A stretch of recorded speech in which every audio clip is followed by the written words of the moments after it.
Thank you for joining me in my channel. My name is Primrose, and in this channel we talk about trending stories in Africa and all over the world. We also touch on crime stories, real trending news, politics, TV stories and commentary. We also throw in a bit of lifestyle and travel. If you are here for the first time, you are welcome, and it will be a pleasure to have you as part of the team. Please also consider subscribing to this channel. Don't forget to like and share the videos. Dr Nandipha's appeal on the lawfulness of her removal from Tanzania to South Africa was being heard before the Free State Magistrate Court on Friday. Nandipha's bid to declare her arrest unlawful suffered a blow last month after the High Court ruled against her. The judge said should Nandipha wish to challenge the decision on her deportation, she should approach the court in Tanzania as South African courts have no jurisdiction. It's heard that Dr Nandipha said to everyone who was willing to listen, "I want to go home to my children." Counsel for the police and the National Prosecuting Authority, Neil Snellberg, SC, said in court on Friday that was her wish. There was no illegality. Snellenberg was opposing Magudumana's application to appeal against the High Court, a judgment that found South African courts retained criminal jurisdiction over her. In June, Free State High Court Judge Philip Lobster found that through her removal to South Africa from Tanzania was a distinguished extradition, which was unconstitutional. She had consented to a return. Her consent meant South Africa's criminal courts retained jurisdiction over her. In court on Friday, her counsel, Kessler Perumal-Sami, argued that there were reasonable prospects that an appeal court would come to a different conclusion to Lobster's. He said the requirement for consent was that it be fully informed and clear.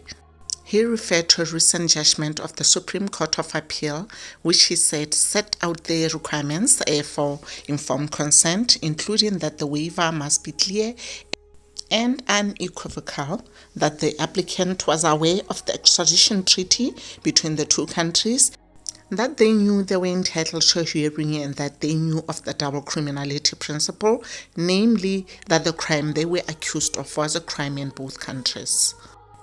However, when the police and the MPA defended the consent allegedly given by Magudumana, all they spoke of was that she offered no resistance to her return and that she said she wanted to be with her children, said Perumal-Sami. In their version, you will find no mention on waiver or on consent. You will find no mention of waiver or agreement. Was she informed of the treaty between South Africa and Tanzania, the SADC protocol on extradition? Perumal-Sami argued that in addition to good prospects of success, there were compelling reasons for the court to grant leave to appeal. There were conflicting judgments on whether a person could consent to unconstitutional conduct by the state. There was the case of Shaba, he said, which found a person could not consent to unconstitutional conduct, which conflicted with the Lobster's judgment. He said this question had previously been left open by the Constitutional Court in the Mohammed case about an extradition where someone was facing the death penalty. Perumal-Sami also argued that once a court found the state had acted unconstitutionally, it was obliged to declare in its order that the conduct was unconstitutional. However, Snellenberg said there were no reasonable prospects of success and no compelling reasons to grant leave to appeal. He argued that Magudumana had never sought an order asking the court to declare the distinguished extradition unlawful because her case had originally been about an abduction by the police.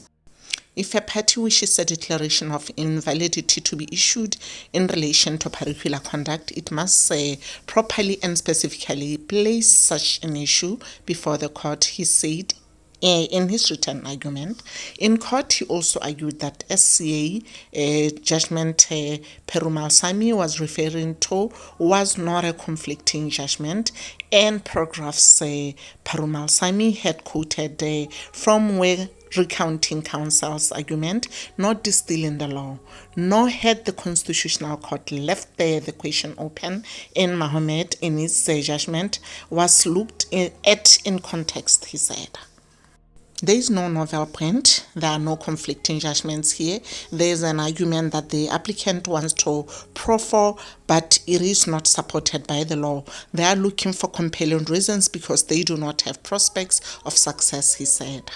Snellenberg said there was no way Magudumana was going to convince any court of her argument rather. She wanted to come home and she came home. He said now that it did not suit her, she wanted to make another argument. No court will make such a finding, he said, adding, the law is more often than not about logic. Perumal Sami said Snellenberg had not said a word about the conflicting Shaba argument, which was in itself a compelling reason to grant leave to appeal. He had also misconceived the SC judgment he had quoted from as the NP had come to court to show that all those requirements of agreement and waive had been met, he said. Lopsa said he would give an order on Tuesday next week. And then the question becomes, this woman, the very same woman that abandoned her children and escaped to Tanzania rather with a murderer and a rapist, now she's crying to see her children? Does she still remember that she's the one that actually abandoned her children and chose Bester over them? And again, you ask yourself, when she was busy collecting the dead bodies, claiming the insurances, was she not thinking that I am a mother? What am I going to do if just in case I get caught? Because some of these things you have to ask yourself. The children that she also forgot to pick from school, we still haven't forgotten Nandipha. When were you going to see your children? Had this escape been successful? Should you have reached the America that you guys were planning to go to? What would have happened? Or maybe you were going to ask that they follow you legally? For some reason, I also ask myself, can't they just take Nandipha back to Tanzania? Just take her back. And then Tanzania will sort her.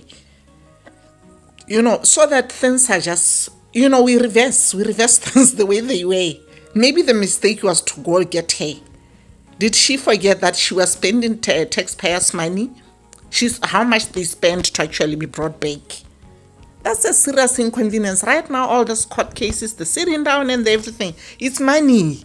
It's money, Dr. Nandipha. Please let it go, my darling. Just at least fight for bail like the Sonohe, what they've done. And guys, I hear that Sonohe was live yesterday. Is it yesterday? Something like that. He was live sometime. Just recently, he was live on Facebook. Those that watch me from Facebook, please let me know, just in case you follow Sanohe and he happens to come live, guys, because I really want that story.